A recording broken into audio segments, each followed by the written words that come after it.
오늘 말씀의 제목은 고난을 보는 지혜라는 제목으로 이제 말씀 나누기를 원합니다. 베드로전서 우리가 계속 읽고 있는데요. 베드로전서의 3장까지 최절정을 이르렀음을 우리가 말씀을 통해서 보았습니다. 예수 그리스도께서 교회의 머리 되심으로 우리를 대신하여서 죽고 부활하셔서 하나님 우편에 승천하셨다. 그리고 그 승천의 과정 중에서 우리가 오늘을 살아가고 있다라는 것을 말씀을 드렸습니다. 그리고 이제 4장 1절부터 무슨 이야기를 하냐면 교회됨이 세상 속에서 살아가는 이 성도들이 교회됨으로 살아가는데 이 교회됨을 어떻게 살아갈 것인가 이것에 대해서 구체적으로 밝혀주는 것이 4장과 5장의 말씀입니다. 그런데 우리가 지난주에 보였던 말씀에서는 4장 1절부터 11절까지 교회 내에 같은 구성원들끼리 어떻게 서로 사랑하며 그들을 어떻게 품어갈 것인가에 대한 말씀을 나눴습니다. 이제 오늘은 12절부터 19절에 있는 말씀들은 세상 속에서 이 성도로 살아가는 것, 세상 속에서 성도로 살아가는 것이 얼마나 고되고 힘든 일이며 그 안에서 일어나는 그 고난의 일들을 우리가 어떻게 받아들일 것인가 그 부분에 대해서 이제 말씀을 볼 수가 있습니다. 그러니까 베드로 사도가 굉장히 치밀하게 교회 안의 문제와 교회 밖에 있는 자들의 그 응대하는 두 가지를 다 언급해주고 있기 때문에 굉장히 우리에게 귀한 말씀입니다. 그러면 먼저 이제 한 절씩 봐가면서 오늘의 의미를 한번 살폈으면 좋겠습니다. 먼저 12절 말씀 한번 읽겠습니다. 시작. 사랑하는 자들아, 너희를 연단하려고 오는 불시험을 이상한 일 당하는 것 같이 이상히 여기지 말라. 네. 베드로 사도는 먼저 무슨 이야기를 하냐면 이제 11절까지는 교회 내부의 그 성도들끼리 관계를 설명했다가 이제 교회 밖의 이야기를 해야 되는데 교회 밖의 이야기를 꺼내기 전에 무슨 이야기를 하냐면 그들을 향해서 사랑하는 자들아 라고 부르고 있습니다. 굳이 이렇게 부르는 이유가 무엇일까요? 이 베드로 사도가 지금 이 베드로전서의 말씀을 주는 교회들은 로마에 있다가 핍박을 받고 흩어진 공동체란 말이죠. 디아스포라 공동체, 이 사람들이 굉장히 그 핍박으로 인해서 고난으로 인하여서 그들이 굉장히 어려운 지경에 놓여 있습니다. 그런데 그 고난을 어떻게 볼 것인가를 설명하려고 하니까 그 성도들에게 가장 아픈 부분과 힘든 부분을 이야기해야 되기 때문에 베드로 사도가 정말로 내가 너희들을 긍휼히 여기는 마음으로 아버지의 사랑으로 내가 지금 너희들한테 말한다 라는 것을 보여주기 위하여서 일부러 사랑하는 자들아 라고 부르고 있는 것입니다.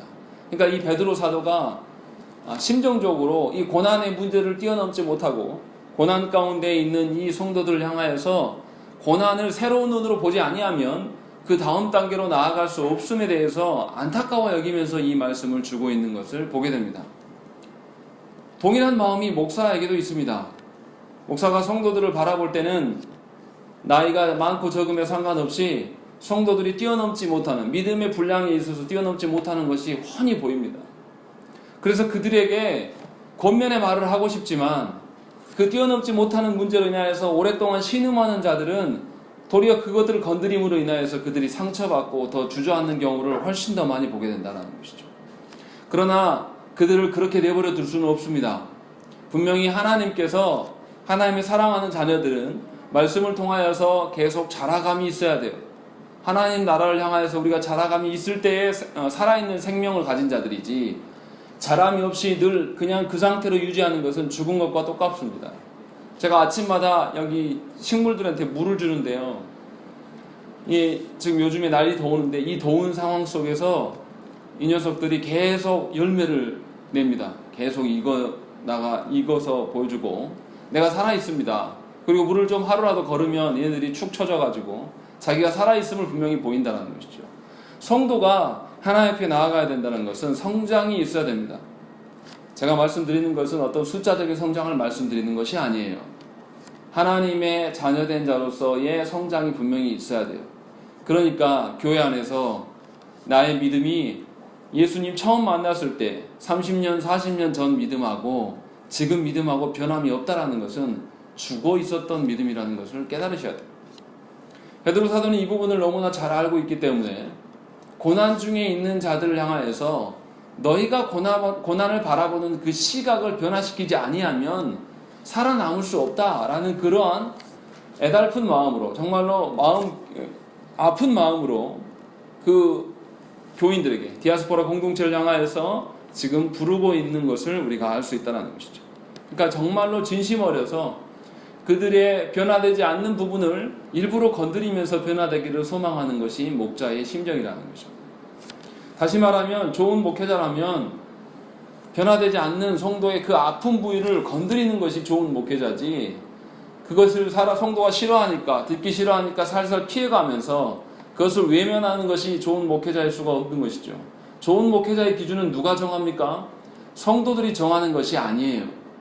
아버지 하나님께서 정해주시는 것이지, 성도들의 눈치나 보고 변화되지 않는 성도들에게 있어서 계속 내버려두는 것은 참된 목자가 아닙니다. 그는 사꾼입니다. 사람들의 입장을 살피고 사람들에게 인기를 누리기 위하여서 싫은 소리를 하지 않는, 그 영혼이 영적으로 죽어가고 전혀 성장함이 없는데도 내버려 두는 것은 직무유기이고 하나님 앞에서 함께 죽는 공동체가 되어버린다는 것이죠. 그런 점에서 우리 시대의 교회는 매우 위험한 상태에 있는 것이죠. 성도들이 성도답지 아니하고 그리스도의 교회가 교회답지 아니한데도 거기에서 죄의 문제를 다루지 아니하고 자신의 믿는 바에 대해서 자신의 온몸을 투척하는 것들이 우리 안에 전혀 보이지 않는다는 것이죠. 그러함에도 우리가 듣는 설교들에는 그 아픈 부위를 찌르고 그거의 그 폐부를 갈라내서 우리를 치료하고 하나님 앞에 온전한 자로 서기 위한 설교가 우리 가운데 필요하다는 것입니다. 베드로 사도는 그런 심정으로 지금 이 말씀을 전하고 있는 것이죠. 그러니까 매우 직접적이고 매우 그들에게 실효적인 말씀을 할 수밖에 없는 것이에요. 오늘 이 말씀을 듣는 저와 여러분도 동일한 심정으로 이 말씀을 받으셔야 합니다. 왜냐하면 한국 교회 안에 있는 이 고난에 대한 개념 자체가 완전히 틀어져 있기 때문에 그래요. 현세적으로 복을 누리고 풍요하면 그것이 하나님의 복 받았다라고 하는 말도 안 되는, 예수 믿으면 복 받는다, 이런 논리로 살아가기 때문에 그리스도인들이 작은 고통 앞에서 허우적대고 조그만 시련이 와도 하나님 없는 것처럼 살아간다는 것이죠. 그리스도인이 아니에요, 사실은. 그런데 그리스도인 척 하면서 살아가는 것이죠. 그렇게 살아가는 영혼들을 그냥 내버려 두고 있는 것이 우리의 실정이고, 그래서 오해된, 지난주에도 말씀을 드렸지만 죄를 덮어주는 것이 어떤 의미인가, 하나님께 회개하지 않는데 무조건 덮어주는 것이 참된 그 이웃 대접하는, 영혼을 대접하는 방편인가, 그 부분에서 언급을 드렸지만 그렇지 않다는 것을 우리가 알아야 된다는 것이죠. 그러한 연장선에서 지금 베드로 사도가 자신의 공동체의 지체들을 향하여서 이 아픈 마음으로 권면하고 있는 것입니다. 그런데 처음부터 무슨 이야기를 합니까? 고난에 대한 이야기를 하고 있죠.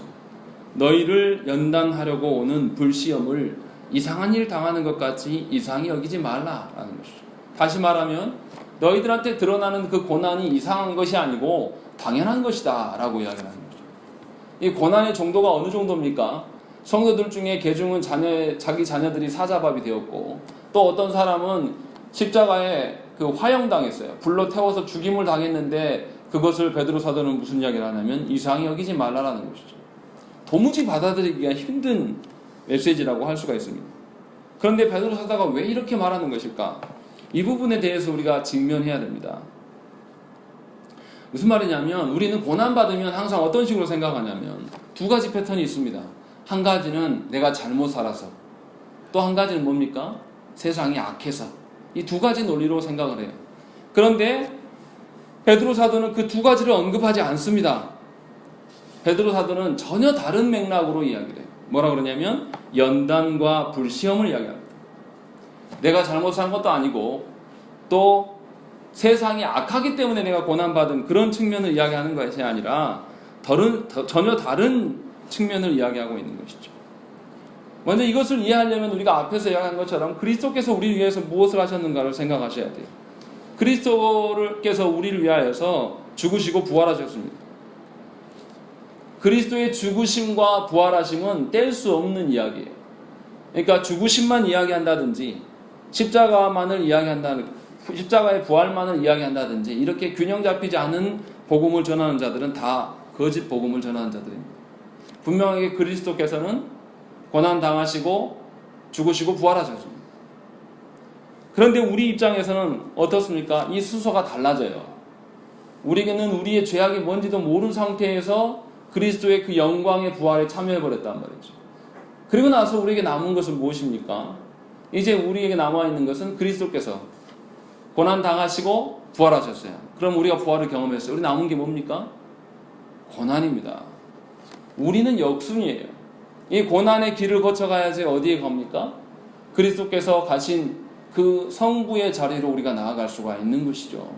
그러니까 기독교인들은 당연히 처음 예수를 만났을 때 그 부활하신 예수의 그 능력으로 말미암아 영광을 경험하고 새 생명을 얻었기 때문에 남은 일들은 고난이 남아있는 것이 정상입니다. 그런데 도리어 고난이 없는 것처럼 예수 믿으면 복 받는다라고 하는 거짓된 복음이 한국교회를 판치고 그런 헛된 믿음을 가진 성도들이 복을 어떤 식으로 또 오염시켰냐면 세상의 복으로 이야기를 하는 것이죠. 이 땅에서 돈이 많고 자녀들이 잘 되고 건강하면 하나님께 복 받았다라고 하는 말도 안 되는 소리를 짓거리면서 그리스도께서 걸어가신 고난에 참여하는 인간들이 보여주지 않는다는 것이죠. 매우 이기적인, 꼭 기독교가 아니어도 될 분들이 기독교 안에서 오해하고 있다는 거죠. 이방신들이 그렇게 사람들을 가지고 놀아요. 그 신께 절하고 그 신께 뭔가를 바치면 더 큰 것을 준다. 세상에 그런 멍청한 신이 어디 있습니까? 세상에 그러한 신이 있다면 다 가짜인 것이죠. 돈 놓고 돈 먹게 하는 거 아닙니까? 여러분들이 가진 수고와 봉사와 헌신들을 피 빨아먹고 더 큰 것을 준다? 그게 신입니까? 아니죠. 그런데 그런 논리로 교회 안에 끌고 들어와서 교회 안에서 예수 믿으면 복 받는다라고 이야기해요. 그런데 그 복은 이 땅의 복도 아니고 또 그 복이 아니라 예수 믿으면 예수께서 그 부활하심의 승리를 우리가 미리 맛보았기 때문에 이제 남은 길은 고난의 길이 있어야 되는 것이 정상이에요.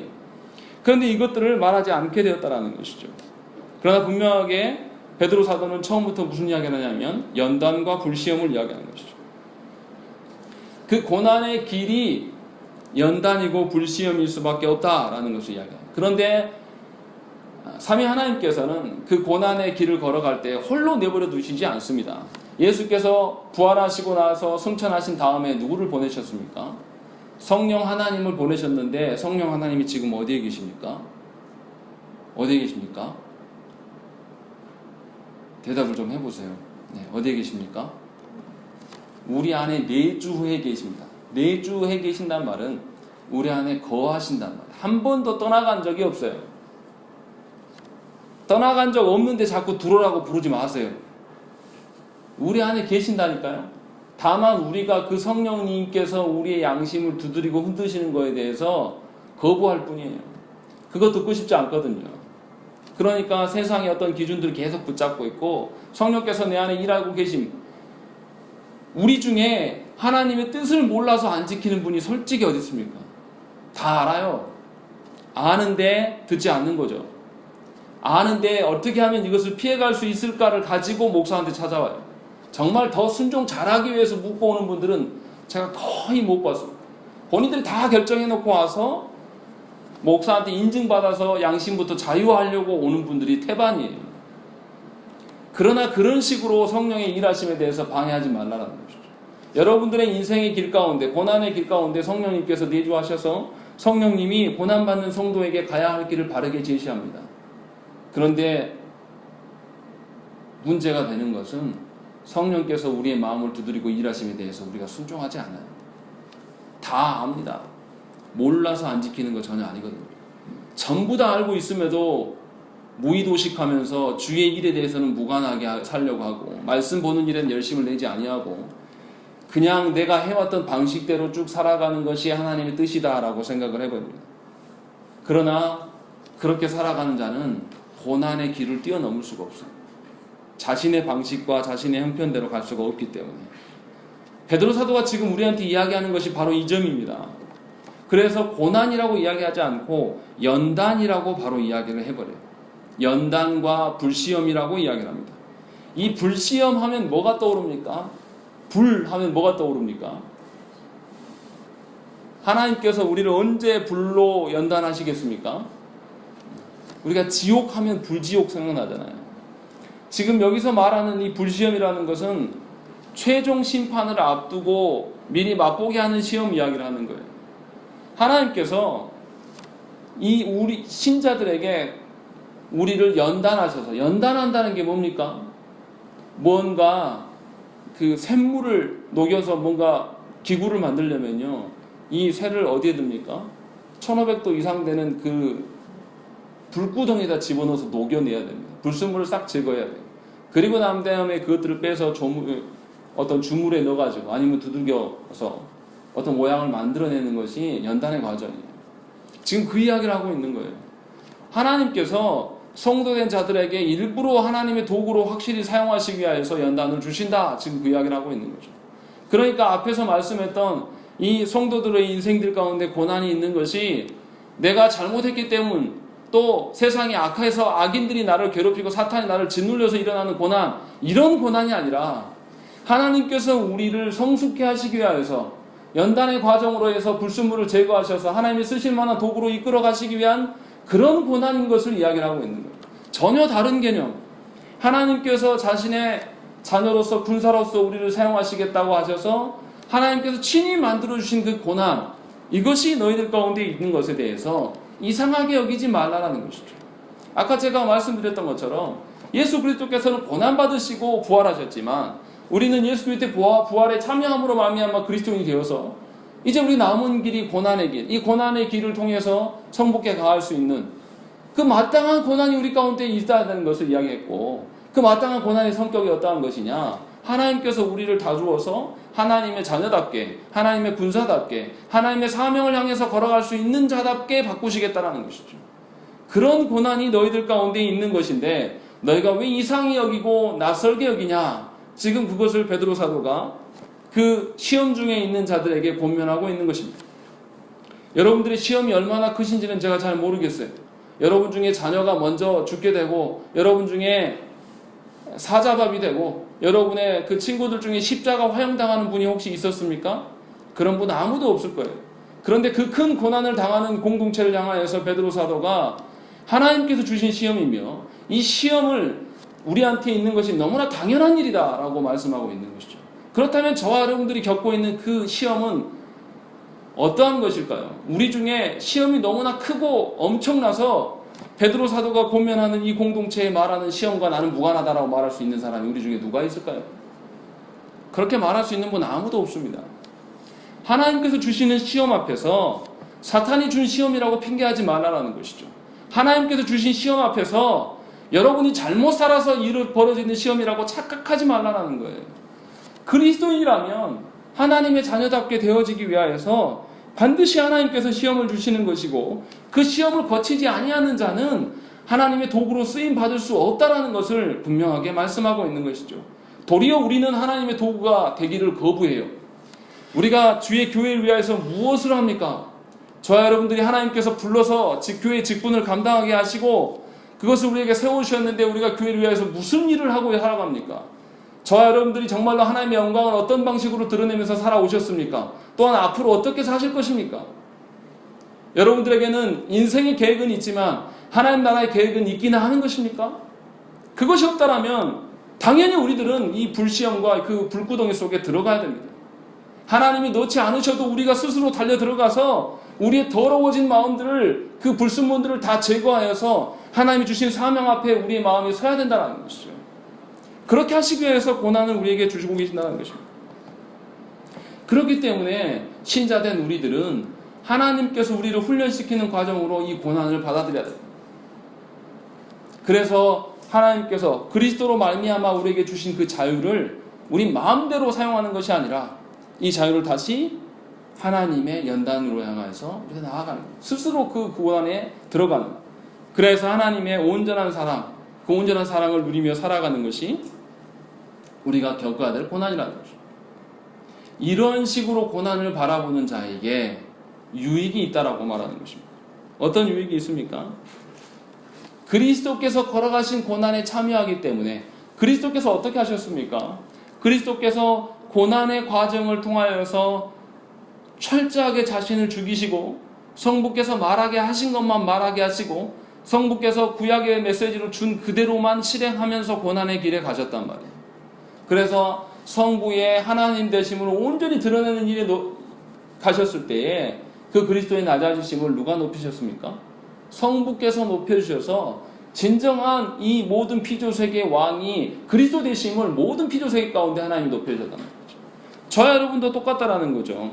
하나님께서 주신 그 자유를 가지고 우리 마음대로 살아가는 것이 아니라 하나님께서 우리에게 허락하신 그 고난에 들어가서 그 고난의 연단에 들어감으로 말미암아서 우리가 확인받을 수 있는 것은 뭐냐면 그 고난 중에서 우리가 하나님의 자녀된 자들이다. 우리가 하나님의 사명을 충분히 감당할 수 있는 자들이고 우리가 하나님의 기업을 이어갈 만한 자들로 하나님께서 변화시키고 계신다라는 그 확신이 그 가운데 드러나야 된다는 것입니다. 구원의 확신을 무언가 우리 가정이 잘 되고 돈이 많아지고 내 육신이 편안해지고 이런 것으로 구원의 확신 이야기하는 것은 다 가짜입니다. 거짓된 그런 구원의 확신이 한국교회 안에 넘쳐나는 것이죠. 그러니까 교회 안에 주의 일을 위하여서 자신의 목숨을 내어놓고 주의 일을 위하여서 자신의 온 가진 것을 다 내어놓고 자녀들에게 세상에 어떠한 것보다 하나님의 것을 주입하고 가르치려고 하는 그런 영혼들이 없다라는 것이죠. 이것이 우리의 슬픈 현실입니다. 제가 새벽기도에도 몇 차례도 말씀드렸지만 정치인 노회찬 씨가 죽었어요. 뭐 자살한 것을 목사로서 찬성할 수는 없습니다. 그 사람이 하나님 몰랐기 때문에. 그런데 그 사람이 태도를 봐보세요. 자기가 옳다고 믿었던 그 진보의 정치를 자신으로 말미암아 훼손시키지 않기 위해서 자신의 목숨을 끊어버리는 거예요. 사실은 그리스도인들한테 있어야 될 이야기 아닙니까? 그런데 하나님 모르는 자가 그렇게 그 행동이 옳다라고 말하는 게 아니에요. 제가 말씀드립니다. 정말 저와 여러분들이 하나님을 믿는 그 신앙을 지켜내기 위해서 여러분들을 하나님께 투척할 수 있냐 이 말이에요. 도리어 저는 그 노회찬 씨의 죽음을 보면서 하나님 앞에 정말 내가 주께서 허락하신 그 교회와 믿음을 위하여서 저렇게 할 수 있을까? 돌아봤을 때 저는 그런 그릇이 못 되는 것을 발견합니다. 또 우리 주변에 그런 목회자나 그런 성도들을 보기가 너무나 어려운 것이죠. 그러나 놀랍게도 우리가 비난하고 지옥 간다라고 하는 자살하면 무조건 지옥 가라고 하는 그런 지칭하는 그런 사람이 도리어 자신의 신념을 지키기 위해서 죽어가는 것을 보게 된다. 도리어 우리가 그것을 보면서 부끄럽게 여기고 그에게 복음을 전하지 못했던 것에 대해서 하나님께 진심으로 회개하고 하나님께 엎드려야 돼요. 만약에 그러한 자가 하나님을 알았다라고 하면 그가 주의 나라를 위하여서 얼마나 열심히 살았겠습니까? 이 땅에 십자가가 많고 이 땅에 직분자들이 널려있지만 자신의 사명을 위해서 감당하고 그것을 위하여서 온 힘을 다해 살아가는 인간이 어디 있습니까? 사람이 죽어나가고 자기 자식이 죽어나가도 영혼이 죽어나가도 아무렇지도 않게 살아가면서 이 땅에서 복받는 것이 주의 자녀로 살아가는 것이고 하나님의 복을 주신 것이라고 착각하면서 살아가는 것이 우리의 모습이라는 것이죠. 그 점에 있어서 우리가 하나님께 무한한 죄송함을 갖고 살아가야 돼요. 아버지 하나님께서 우리에게 사명을 주신 지 언제적 이야기인데 우리는 여전히 변화되지 아니하고 작은 고난만 있어도 내가 예수 못 믿겠다는 이야기를 너무나 쉽게 이야기합니다. 하나님께서 분명하게 우리에게 적격한 교회가 있어서 그 교회 가운데 있게 하시고 말씀을 듣게 하시는데 그 말씀이 조금만 나를 건드리면 이놈의 교회 못 다니겠다고. 그런 이야기를 어떻게 할 수 있냐 이 말이에요. 하나님의 자녀라면 그리스도께서 걸어가신 그 고난의 길에 동참하고 스스로 그 불구덩이에서 연단받기 위해서 내려가야 되는 것이 정상인데 우리 안에는 그런 것이 없다는 것이죠. 그러나 분명하게 저와 여러분들이 알아야 될 것이 그 고난을 받음으로 말미암아 연단되어질 때 하나님의 자녀되는 것을 더 확실히 알 수 있다는 것이죠. 우리가 평안하고 배부르고 세상에서 떵떵거리고 살아갈 때에 하나님의 자녀됨을 확인하는 것이 아니라 고난 중에 있을 때에 하나님께서 나에게 주신 그 사명을 이루기 위해서 내가 핍박받고 고난 중에 살아갈 때에 도리어 하나님의 자녀됨의 확신이 더 일어날 수 있다는 것입니다. 그렇기 때문에 여러분들이 하나님께서 주신 그 고난 안에 거하려고 여러분들이 예를 쓰며 살아가야 돼요. 그렇지 아니하고 어떻게 하면 그 고난을 피해갈까? 어떻게 하면 그 고난이 하나님이 주신 것이 아니라 내가 잘못 산 것인가? 아니면 세상이 나를 핍박하는 것인가로만 보기 때문에 우리가 그것에 서기가 어렵다는 것입니다. 그러나 분명하게 베드로 사도는 우리에게 권면합니다. 사랑하는 자들아, 너희가 당하는 고난은 하나님이 주시는 연단이다. 그렇기 때문에 그 안에서 하나님의 자녀됨을 확인받아라. 고난을 향해서 뛰어들어가라 라고 말하고 있는 것이죠. 그리고 두 번째, 이 고난을 통해서 확인할 수 있는 바가 또 무엇이냐면 하나님의 사랑을 우리가 맛볼 수 있게 되는 것이죠. 하나님이 그 사랑의 강력함을 맛보게 되면요, 더 이상 신자들이 세상을 두려워하지 않게 됩니다. 그런데 하나님의 그 강력한 사랑을 맛보지 못해서 여전히 세상이 두려운 것입니다. 예수 그리스도께서 부활하심으로 받은 그 사랑은 우리가 하나님의 사랑을 온전히 다 맛본 게 아니에요. 잠깐 맛본 거예요. 고난 중에서 믿음은 어떤 것입니까? 할만하고 믿어질만 해서 믿는 것은 믿음이 아니에요. 그럴 수 없는 와중에 하나님께서 나를 믿게 하셔서 믿는 믿음이 진짜 믿음이란 말이에요. 하나님을 믿는 믿음이 누구나 다 믿을 만한 믿음이면 그게 믿음입니까? 누구나 다 할 수 있는 일을 행하면서 내가 사명을 행했다라고 말하는 것이 그게 사명일까요? 누구나 다 부모 노릇을 할 수 있고, 누구나 다 믿음의 그 가족을 이끌어갈 수 있고, 누구나 다 복된 교회를 세워갈 수 있다라면 그것이 무슨 하나님의 자녀됨이고 하나님의 교회이고 하나님의 사명이겠네요. 우리 힘으로 할 수 있는 것이 아니에요. 우리는 할 수 없는 것들을 하나님께서 우리에게 부여해 주셨단 말이에요. 도리어 삼위 하나님의 능력을 힘입어서 우리가 그것을 행할 수 있도록 우리에게 여건을 계속 만들어 주신단 말이에요. 그런데 우리는 어떻게 하냐면 그 하나님께 마음을 두고 하나님의 힘을 빌어와서 살아가는 것이 아니라 여전히 내 힘과 내 능력을 때로 살아가요. 그러니까 계좌에 내 지갑에 돈이 떨어지면 힘이 없어지는 거죠. 그게 무슨 믿음입니까? 하나님, 보이지 않는 하나님, 나는 지금 가진 것이 없고 나의 몸이 병들어가도 이 보이지 않는 하나님의 힘에 의존해서 살아가는 것이, 그것이 진짜 믿음인 것이죠. 그것을 어디서 확인할 수 있습니까? 고난 중에 확인한다는 것이죠. 그리고 그 하나님께서 베푸신 고난 중에 하나님의 사랑을 경험한 자는 다시금 그 사랑 가운데 살아가기를 간절히 소원할 수밖에 없는, 그래서 더 이상 세상을 두려워하지 않게 됩니다. 이제는 하나님의 온전한 사랑으로 말미암아 그것을 붙들고 살아가는 삶이 그 안에서 계속 드러나는 것을 확인할 수가 있는 것이죠. 여러분들 아직도 세상의 것으로 인하여서 근심하고 거기에서 좌절하고 거기에서 헤맵니까? 속히 버리고 떠나십시오. 여러분들이 스스로 떠나지 않으면 하나님이 여러분들한테 움켜질 수 없도록 팔을 꺾어버리실 거예요. 여러분들이 거기에서 그 땅에서 벗어나지 아니하면 하나님께서 여러분들의 멱살을 잡고 질질 끌어가실 것입니다. 그러나 그것도 하나님의 사랑임을 여러분들이 알아야 돼요. 하나님 어떻게 해서든지 천국 백성 만들려고 여러분의 숨통을 쥐어오고 있는데도 불구하고 그것에 대해서 무감각하게 여전히 나는 세상의 방식으로 살겠노라, 나는 여전히 내 주장대로 한 그것에 대해서 하나님이 용서하시지 않으신다는 것입니다. 하나님께서 우리에게 자유를 주셨어요. 베드로 사도가 앞전에 자유를 이야기했죠. 종의 자유나 여자들, 약자애들에게 자유를 이야기하면서 그 자유를 어떻게 쓸 것인가를 우리가 3장에서 고민하는 것을 보았습니다. 마찬가지예요. 그리스도의 그 피값으로 자유를 얻은 우리들이 우리 마음대로 세상을 향하여서 그 자유를 사용하면 하나님의 진노의 대상이 될 수밖에 없어요. 하나님으로 말미암아 자유를 얻게 된 우리들이 하나님의 그 자유를 다시금 하나님의 고난 속에 우리를 던져드려야 돼요. 그때에 우리에게 자유가 지속될 수가 있는 것입니다. 그것을 지금 베드로 사도가 이야기를 하고 있는 것이죠. 그래서 13절에 이렇게 말씀합니다. 오히려 너희가 그리스도의 고난에 참여하는 것으로 즐거워하라. 이는 그의 영광을 나타내실 때에 너희로 즐거워하고 기뻐하게 하려 함이라 라는 것이죠. 너희가 보기에는 그것이 고난이고 불구덩이고 연단처럼 보이지만 아버지 하나님께서 베풀으신 그 고난 가운데 너 자신을 투척하고 던져드릴 때에 이 땅에서 맛볼 수 있는 그런 기쁨, 그런 것들이 아니라 저 하나님 나라의 것들, 영원히 소멸되지 않은 그 기쁨이, 그 즐거움이 너희 가운데 있게 될 것을 베드로 사도가 권면하고 있는 것입니다. 이것은 말로 설명하기가 어려워요. 직접 여러분들이 경험하시고 맛봐야 합니다. 그럴 때에 하나님의 사랑을 알 수 있는 것이죠. 한 번도 맛보지 않았으면서 미리 추측하지 마세요. 한번 들어가 보세요. 하나님께서 주신 고난 속에서 하나님이 어떻게 해결하시는가를 보고 거기에 여러분의 인생 전체를 한번 투척해 보십시오. 그러면 하나님이 그것을 맛보게 하시겠다고 약속하시는 것이죠.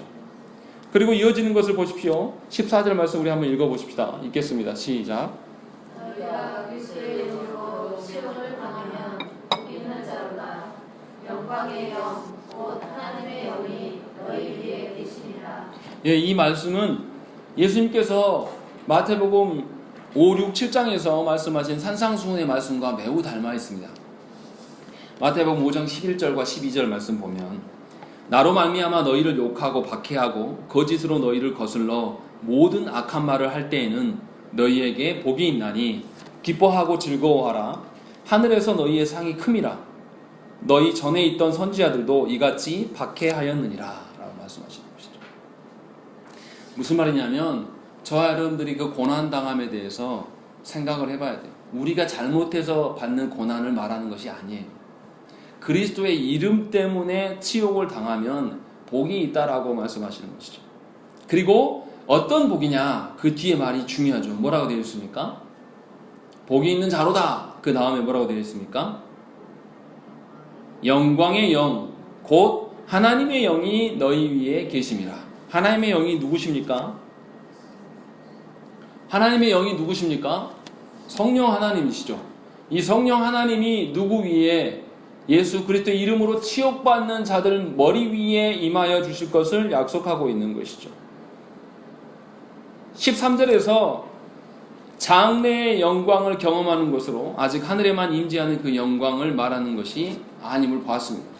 다시 말하면 그 하나님의 영광이 예수 그리스도께서 재림할 때에 드러나는 그런 영광, 아직 우리가 맛보지 못하는 영광을 이야기하지 않는다라고 분명히 보았어요. 다시 말하면 그 영광을 어떻게 맛보냐? 성령 하나님께서 고난받는 자들에게 함께 해주심으로 말미암아 영광을 맛볼 수 있게 된다. 그래서 뭐냐면 하나님의 영 앞에 뭐라고 되어 있습니까? 영광의 영이라고 되어 있습니다.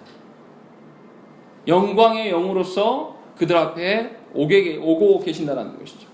그렇기 때문에 현재적으로 하나님 나라의 영광을 맛볼 수 있는 일은 결국은 고난 속에 거하는 것이고, 고난 속에 거하실 때 성령께서 우리와 함께 하심으로 말미암아 예수께서 오셔서 온 천하를 지배하시고 이 온 세계의 주인 되시는 그 재림의 날의 영광을 이미 우리 가운데 맛보게 하시겠다고 약속하시는 것이죠.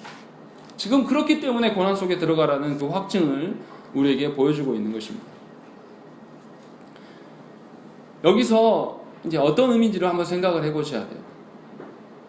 이 너희 위에 계신다라고 하는 이 계신다라는 단어가 헬라어 이제 단어인데요. 이 단어가 안식하다라는 의미도 포함되어 있습니다. 근데 이 단어가 어디에 쓰여 있냐면 3장에서 노아의 방주를 언급할 때도 함께 쓰여 있습니다. 이게 무슨 말을 하려고 제가 드린 거냐면 이렇게 생각하시면 돼요. 그림을 연상하시면 됩니다. 노아의 가족들이 노아의 방주를 탔어요. 노아의 방주를 탔는데 비가 40일 동안 내렸습니다. 그리고 난 다음에 비가 그쳤어요. 그리고 비가 그치고 물이 빠지는 기간이 또 있었단 말이죠. 그러면 노아의 방주, 이 가족에 탄 사람들이 40일만 방주를 탔을까요? 아니죠. 훨씬 더 긴 기간을, 비 내리는 40일 기간에다가 기다리는 동안에 어떠한 그런 기다리는 기간이 있었어요. 근데 그러면 이 사람들이 그냥 방주 안에서 마냥 앉아서 기다리고만 있었을까요? 그 마른 땅이 보이지도 않아요. 전부 물밖에 없단 말이죠. 근데 그 속에서 그냥 마냥 기다리게만 하나님이 하셨겠냐 이 말이에요.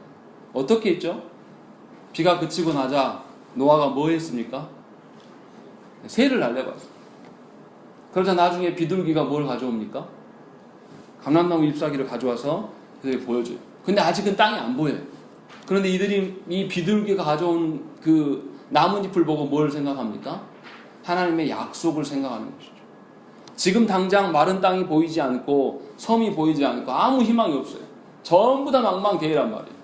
자기가 거쳐온 인생이 방주를 탔는데도 불구하고 비는 계속 오고 있었고 방주를 탔음에도 불구하고 여전히 다 바다밖에 안 보여요. 그런데 그 속에서 하나님께서 소망의 메시지, 비둘기를 통해서 이파리를 전해줌으로 말미암아 아직 이들이 육지에 이르지 않았는데 무엇을 맛보게 한 것이죠? 육지의 푸르름을 이미 맛보게 하신 것이죠. 동일한 단어가 여기에 써 있는 거예요. 그러니까 성령께서 우리에게 부어주시는 그 은혜가 무엇이냐면, 그 영광이 무엇이냐면 이 땅의 영광이 아니란 말이에요. 주의 이름으로 수치를 당하고 고난당하는 자들에게 그들과 함께 머무시면서 그들에게 하늘의 영광을 가져와서 우리에게 미리 맛보게 하시는 그 하나님의 영광을 보여준다. 그러니까 엄청난 놀라운 것이죠. 이미 우리가 하나님 나라에 이르지 않았는데도 불구하고 우리가 고난 중에서 주 하나님의 이름을 위하여서 우리가 살아가면 성령께서 우리와 함께 하심으로 말미암아 하늘의 영광을 맛보아 주기 위해서, 그 하늘의 영광을 맛본 사람들은 어떻게 살겠습니까? 이 방주가 나아갈 바를 알고 희망을 갖고 살아갈 거란 말이죠. 방주에서 아우 따분해 너무나 죽겠어 이렇게 살아가는 것이 아니라 이미 하나님이 약속한 때가 가까워져 오고 있다. 이제 우리가 내려서 하산할 일이 얼마 남지 않았기 때문에 더욱더 동식물들을 더 열심히 가꾸면서 이 땅에 내렸을 때 우리가 무엇을 할 것인가에 대한 고민들을 갖고 살아갈 거야. 그들이 처해 있는 방주 위에서의 망망대해를 바라보면서 저 바다 속에는 뭐가 있을까? 저 바다에 뛰어들고 싶다. 이런 마음으로 살아가는 그런 그 바다를 탐닉하려고 하는 그런 마음으로 살아가는 것이 아니라 하나님께서 약속하신 그 마른 땅을 소망하면서 아직은 망망대해 있지만 그들이 그것을 소망하면서 살아갈 수 있지 않았겠냐. 지금 그런 뜻으로 지금 베드로 사도가 이야기를 하고 있는 것이죠. 우리는 이게 지금 헬라어로 준 거라 우리는 잘 이해가 안 돼요. 똑같은 단어가 아니기 때문에. 그러나 분명하게 그렇게 기록했다는 것이죠. 베드로 사도. 그래서 하나님의 영광이 어떤 것인가를 우리에게 보여주고 있는 거예요. 하나님의 영광이 죽어서 가는 하나님 나라가 아니라는 거예요. 이미 이 땅에서 주께서 허락하신 그 사명의 길, 사명을 진행하면서 받는 그 고난 속에서 성령님의 역사하심으로 말미암아 하나님의 영광과 하나님의 나라를 맛볼 수가 있는 것이에요. 다시 말하면 여러분들의 가정과 여러분들의 자녀를 위하여서 여러분들이 복음을 전하고 그들이 거부하고 반응할 때 끝까지 하나님을 부여잡고 기도하고 하나님께 나아갈 때에 그 영혼에게 성령님을 부여하시고 그 영혼이 거하는 곳이 하나님 나라가 되게 하신다라는 거예요. 여러분들이 바꾸는 것이 아니에요. 여러분들이 여러분들의 자녀를 변화시키는 그런 개념이 아니라 여러분들이 진심으로 이 자녀의 변화와 영혼을 위하여서 하나님께 나아가고 고난까지도 내가 감수하고 걸어간다라면 하나님께서 성령으로 화답해 주실 때에 그들이 하나님의 영광을 보게 된단 말이에요. 하나님 나라의 어떠함을 맛보게 돼요. 어디에서요? 여러분이 속한 가정 안에서. 그때의 자녀들이 변화됨이 드러나는 거예요. 그런데 아무것도 하지 않으면서 아무 하나님 주신 그 사명에 대해서 나는 할 수가 없고 내 처지만 봐요. 내가 말해도 우리 자녀는 안 들을 것이고 내가 이렇게 했는데도 안 되더라. 그런 이야기만 계속 한단 말이에요. 이 말은 고난에 참여하는 자의 태도가 아니에요. 아버지 하나님께서 하실 그런 믿음을 갖고 서라는 거죠. 우리의 능력이나 우리의 어떠함으로 제가 여기 설교하러 올라올 때요. 제 능력과 제 힘으로 생각 안 합니다. 할 수가 없어요. 여러분들이 이 예배 오기 전에 무슨 일이 있었고 어떤 태도로 나오는지 제가 다 감지할 수가 없어요. 그러니까 하나님께서 하시지 않으면 설교가 안 돼요. 제 자신이 잘합니다. 그냥 하는 게 아니에요. 마찬가지예요. 여러분들의 삶에 있어서도 하나님께서 여러분의 가정 가운데 여러분의 거하는 곳이 하나님 나라가 되게 하시지 우리의 노력과 힘으로 하는 게 아니에요. 우리는 다만 하나님께서 하실 것들에 대한 기대와 그 태도를 잃어버리지 않고 살아가는 것이죠. 그 고난 속에서 여전히 하나님 나라를 보면서 살아가는 거예요. 그런 식으로 우리가 하나님께 나아간다는 것이죠. 그것이 성령의 역사예요. 그런데 한국교회 안에 성령의 역사가 엄청 오해되게 있습니다. 어떤 식이냐면요. 제가 가슴 아프게 생각하는 게 뭐냐면 성전 예배당 건축하고요. 예배당이 성전 아닙니다. 네, 오해하시면 안 돼요. 성전은 하나님 계신 곳을 성전이라고 이야기를 합니다. 지금은 예수 그리스도께서 오심으로 말미암아 하나님은 어느 곳에나 계셔요. 구약의 개념이 성전에만 역사하시는 하나님이에요. 그러니까 하나님의 영광을 구약의 백성들 어디서 봤습니까? 성전에서만 봤단 말이죠. 그런데 이스라엘 백성들이 하나님의 영광을 못 보는 시기가 와버립니다. 언제요? 성전이 파괴돼요. 성전이 파괴돼 버리고 이들이 어떻게 돼요? 포로로 끌려갑니다. 포로로 끌려가니까 하나님의 영광을 볼 장소가 없어져 버립니다. 그래서 이들이 하나님께 기도해 보여달라고. 그러니까 이제 하나님의 그 영광이 나타나는 것을 떠도는 하나님의 영광, 잠시 나타가 사라지는 그런 하나님의 영광을 맛봅니다. 그것을 뭐라고 그러냐면 쉐키나라고. 그러니까 굉장히 처절한 시기인 거죠. 하나님께 쉐키나 이렇게 부르는 자들은 성전이 이미 파괴돼 버리고 하나님의 역사를 볼 수가 없어요. 그래서 뭐냐면 떠도는 하나님의 역사, 하나님이 정말 불쌍히 여기시지 않아서 기적적으로 보이시지 않으면 맛볼 수 없는 그런 영광, 그 영광이 그들에게 개념으로 남아있어요. 그런데 예수께서 오심으로 말미암아서 어떻게 바꿔놓으십니까? 성전의 성소와 지성소 휘장을 찢어버리는 사건이에요. 이게 뭐냐면 온 땅을 하나님의 계신 곳으로 만들겠다. 이제 그렇게 역사하겠다라는 것을 보여줘요. 그래서 그 확증으로 보내주신 것이 성령님이에요. 그래서 성령님이 어디에 계십니까?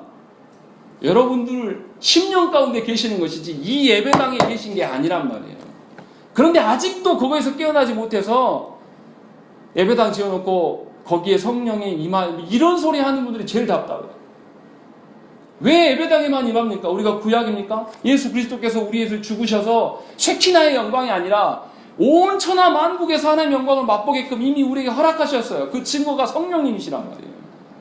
그런데 그것을 다 착각하고 내버리고 하나님의 영광을 특정 장소라고 생각하는 것이죠.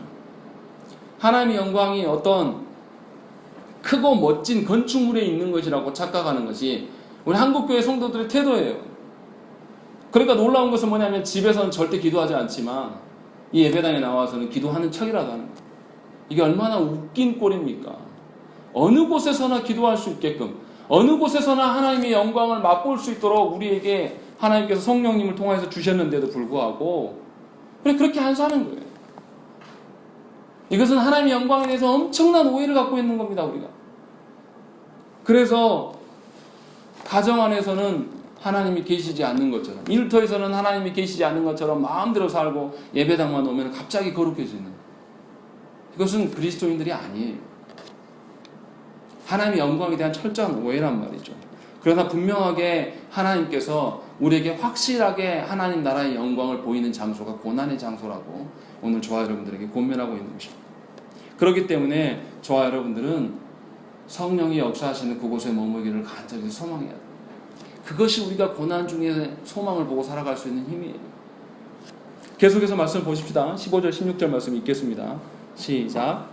너희들의 누구든지 살인이나 도둑질이나 박해나 남의 일을 간섭하는 자로 고난을 당치 말려니와 만일 그리스도인으로 고난을 받으면 부끄러워하지 말고 오히려 그 이름으로 하나님께 영광을 돌리라. 예, 베드로 사도가 이 고난에 대해서 헷갈릴까봐 15절 16절에 합당한 고난이 무엇인지를 분명히 보여줍니다. 자신의 허물과 실수와 죄로 인해 고통을 당하는 것은 고난이 아니다라고 말씀하시는 것이죠.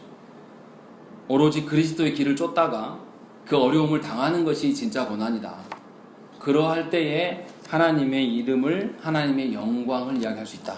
이야기하는 것이죠. 그리스도인이 그리스도의 피값으로 말미암아 자유를 얻었습니다. 아까 말씀드린 대로. 그런데 그 자유를 하나님의 이름을 위하여서 쓰라는 것이죠.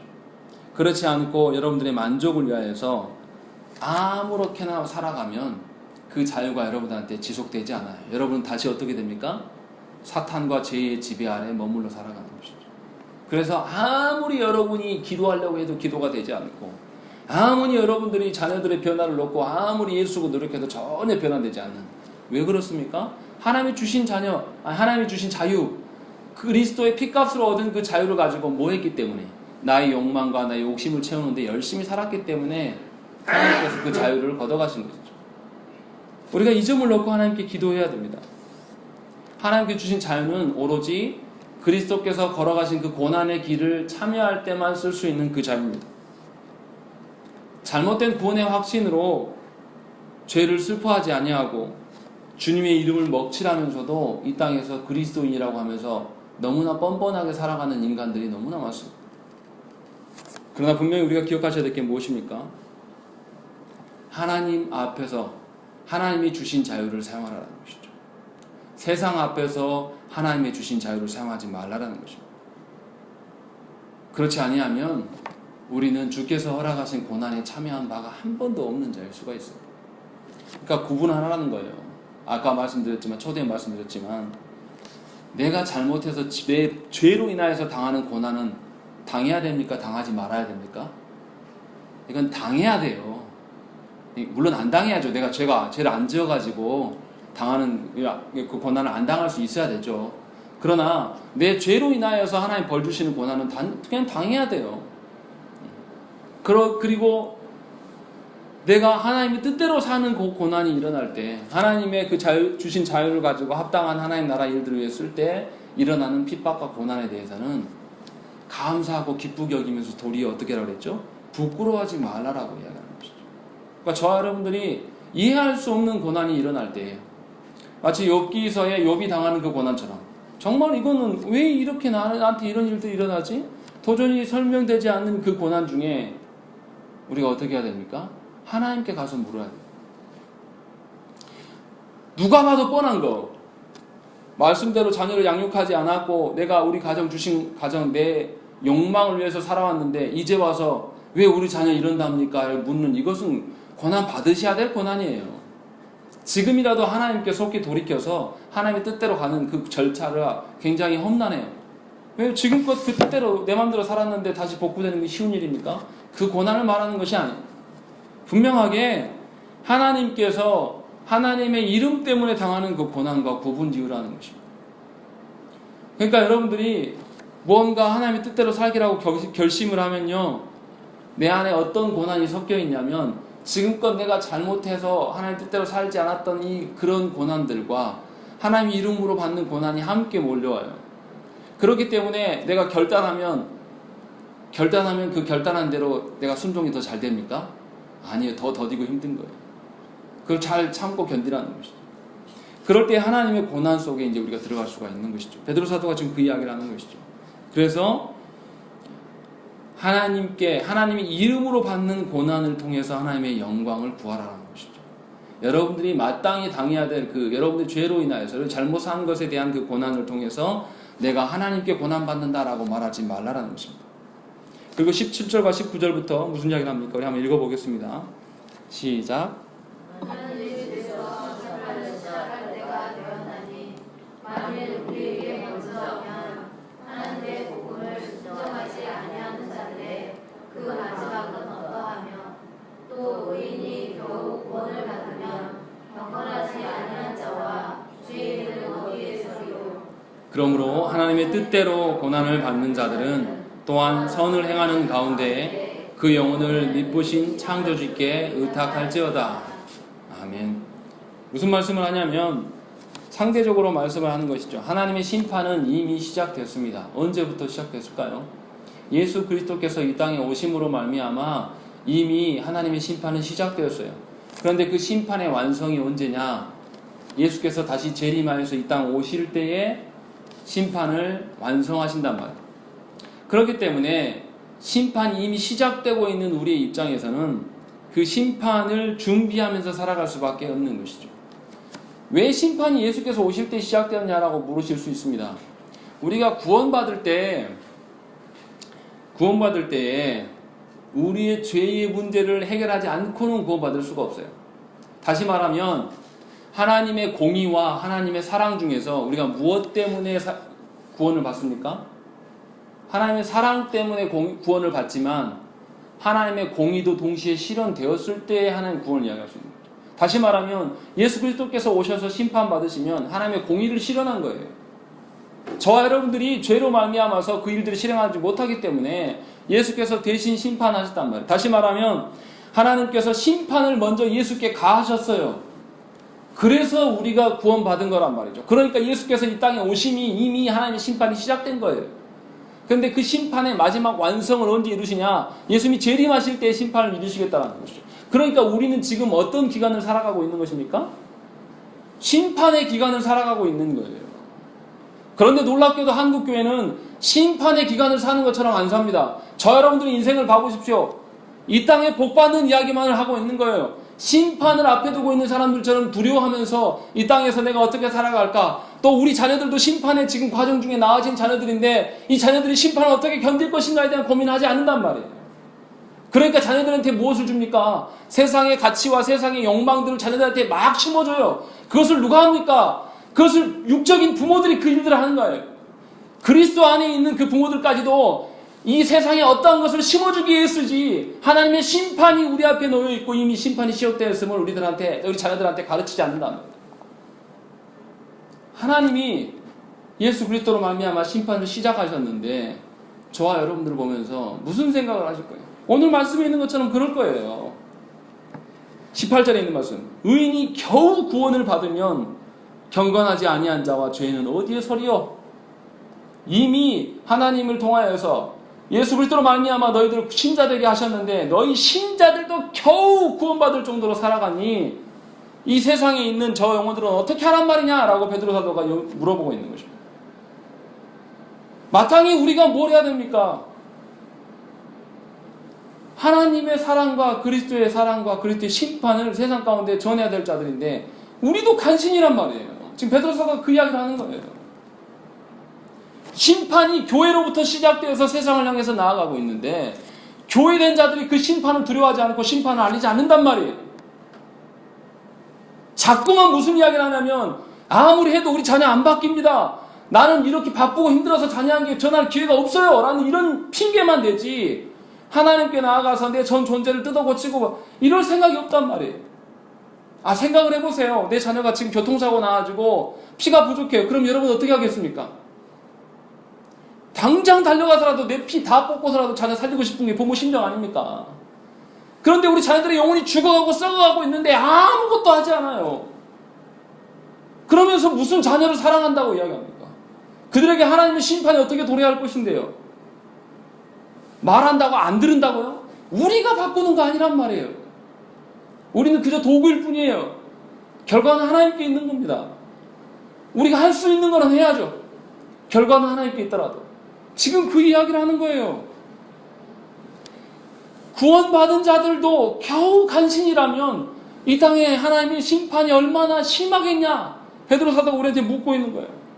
그래서 우리한테 권면합니다. 19절에 그러므로 하나님의 뜻대로 고난을 받은 자들은 또한 선을 행하는 가운데 그 영혼을 미쁘신 창조주께 의탁할 수밖에 없다라는 것이죠.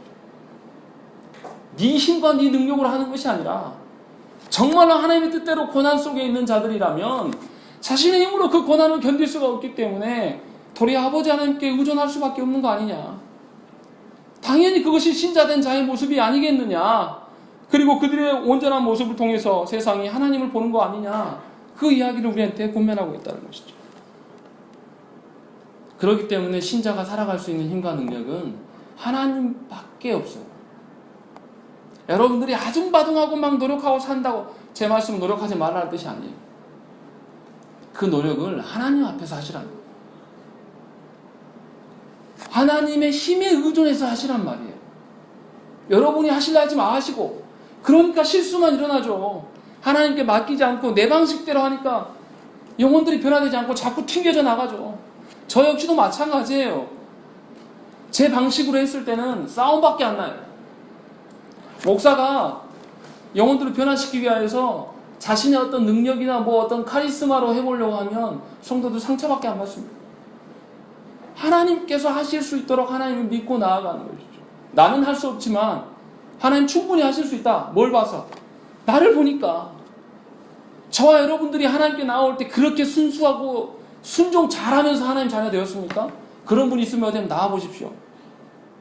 저를 보면요 얼마나 제가 강박가에서 하나님의 뜻대로 안 살려고 노력했는지 너무 다 드러나요. 저도 그런데 하나님께서 주신 내 영혼들을 보면 당연히 그러는 거 아니겠습니까? 그럼 더더욱 누구를 이제 하나님께 의존할 수밖에 없는 것임을 오늘 말씀에서 이야기를 하고 있는 것이죠.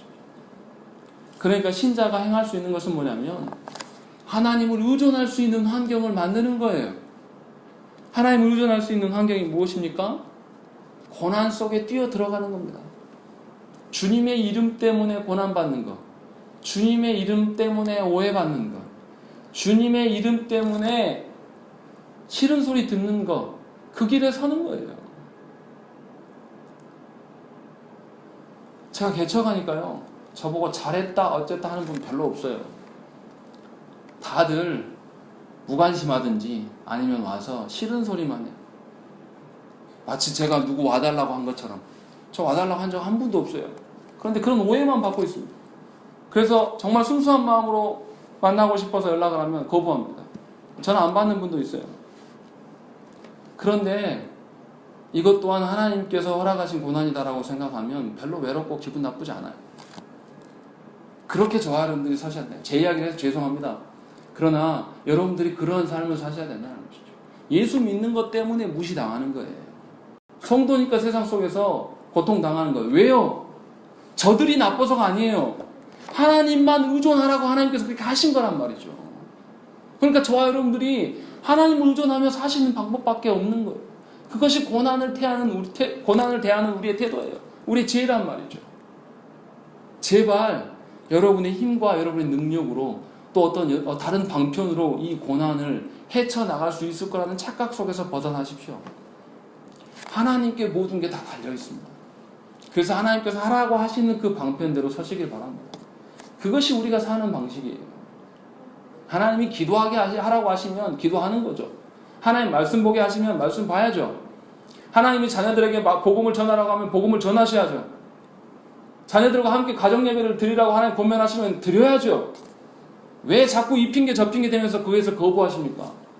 언제까지 그렇게 하실 거예요? 자녀들 다 늙어 죽어가고 영혼들이 다 떠나갈 때까지 그렇게 기다렸다 하실 것입니까? 이제 돌이키셔야 됩니다. 아버지 하나님께서 언제까지 참아주실지 우리는 알 수가 없어요. 분명히 저와 여러분들 하나님 부르셔서 우리를 통하여서 세상에 죽어가는 자들에게 하나님 나라의 어떠함을 드러내라고 하나님 부르셨는데 우리도 하나님 나라를 몰라요. 이러니 얼마나 하나님께서 우리를 보고 답답해 하시겠습니까? 이러니 하나님께서 우리에게 고난을 가할 수밖에 없는 것이죠. 하나님 의존하게 만들기 위해서. 그래서 저와 여러분들이 우리에게 벌어지고 있는 이 고난 앞에서 하나님께 엎드리시길 바랍니다. 그것이 사는 길이고 그것이 하나님의 영광을 맛보는 길입니다. 도리어 그 고난 때문에 여러분들 감사하실 날이 금방 옵니다. 도리어 하나님께서 내 숨통을 조여오고 하나님께서 내 마음을 괴롭게 하신 것 때문에 도리어 하나님과 더 관계가 깊어지고 하나님의 사랑을 누릴 수 있는 그런 은혜가 여러분들의 충만하기를 간절히 부탁드립니다. 함께 기도하시겠습니다.